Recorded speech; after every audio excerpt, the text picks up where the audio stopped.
The president is not asking him to try the case. Let's discuss now with CNN legal analyst Shanlon Wu, CNN political analyst Rachel Bade. Good morning. Happy New Year to both of you. Happy New Year.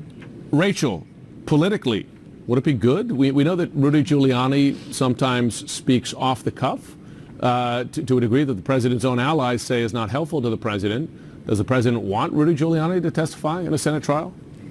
Yeah, the notion that President Trump, or more importantly, Senate Majority Leader Mitch McConnell, who is defending his majority in 2020, would want to put Rudy Giuliani in the witness stand for the president's trial is sort of comical. I mean, you talk to these Republicans privately in the Senate, they want nothing to do with Rudy Giuliani. They want him to stop talking, stay away from the TV. They know that he was a central player in this whole scandal that became, the central focus for impeachment of Trump. And so this would not be in Trump's interest to put Giuliani on the stand, but it would be a major gift for the Democrats. I mean, we've heard from Democrats in the House and in the Senate now who want to hear from people who are closer to the president about what specifically his instructions were to Giuliani. You can't get any closer than Giuliani himself. So I'm sure Democrats would love this. McConnell will not let it happen, I can almost assure you, because of the blowback that he would think the president would get. Shanlon, beyond the politics here, if this were to happen, I mean, it would represent something fairly alarming, right? Because the whole impeachment is about the question of foreign influence and foreign help in an election. Rudy Giuliani has continued to do just that, go to Ukraine, try to dig up dirt on Joe Biden. In fact, meeting with some less than credible sources there, a former member of the parliament who is pro-Russian, trained with the KGB. I mean, tell us how remarkable that would be if he were to sit at the Senate and say, hey, here's what I found there, regardless of that information being at all corroborated. It would be remarkable. I completely agree with Rachel. The idea of him doing that is quite comical.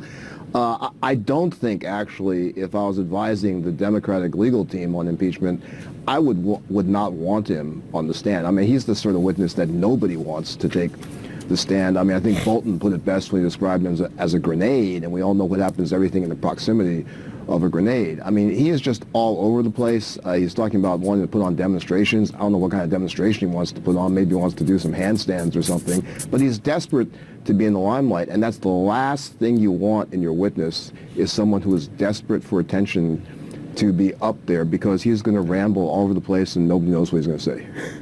Rachel, your job is to cover Congress. You cover it well. Tell us what you're hearing about negotiations, if any, between Democrats and Republicans in the Senate, because you have had some Republican senators say, one, they're not comfortable with McConnell coordinating directly with the White House, but also expressing some openness to witnesses, such as a John Bolton, folks with actual material knowledge of the president's involvement in Ukraine policy here. Are there substantive negotiations going on, or is McConnell going to do what he wants to do? Not at this point. I mean, clearly McConnell wanted to start the trial on Monday or Tuesday of next week, but it looks like at least those days are going to be, we're going to still be in the same position where both sides are sort of in their corners. I do think that Pelosi will send over the articles of impeachment pretty soon. I've sort of struggled to understand the leverage that Democrats think they have over McConnell by holding these impeachment articles. I know that the president wants to be acquitted, and so they're sort of hoping that he will press McConnell to move forward, and McConnell will agree to have all these witnesses.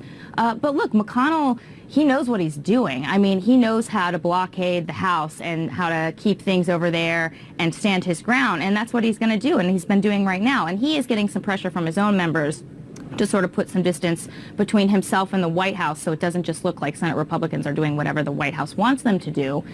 People like Susan Collins, Lisa Murkowski, more moderate Republicans who want to be seen as fair jurists, are uncomfortable with this language that they're coordinating with the White House, so they have pushed back on that. However, I mean, it's just a matter of time, I think, before the articles go over. I think the question of whether they actually have central and key witnesses is still up in the air, because these moderate Republicans do want to hear, perhaps, from some of these people who were at the heart of the scandal. They have direct knowledge. Seems natural. Right. Shanlon Wu, final, of course, the Chief Justice, John Roberts, will play a prominent role in a Senate trial. It's his job to preside over the trial. And in his annual report on the state of the judiciary, this line caught our attention. We should reflect on our duty to judge without fear or favor, deciding each matter with humility, integrity, and dispatch. Of course, referring to the duties of his own court. But I imagine, do you read a message there to Republican senators who will sit as jurors in an impeachment trial? I'm not sure if I would infer that it's a message to the Republican senators, but I certainly think it's part of his continuum of messaging to the president. He did not like Trump referring to that district court judge as an Obama judge. Roberts is very much a champion of the independence of the federal judiciary as well as the integrity of the Supreme Court, as all chief justices are. I mean, that's what they defend.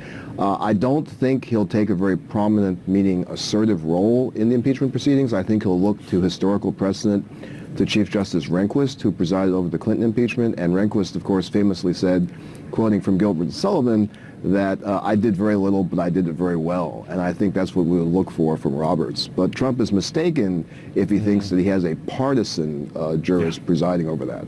Well, he's often referred to them as his judges, right, and expects friendly decisions and disappointment when he doesn't get them.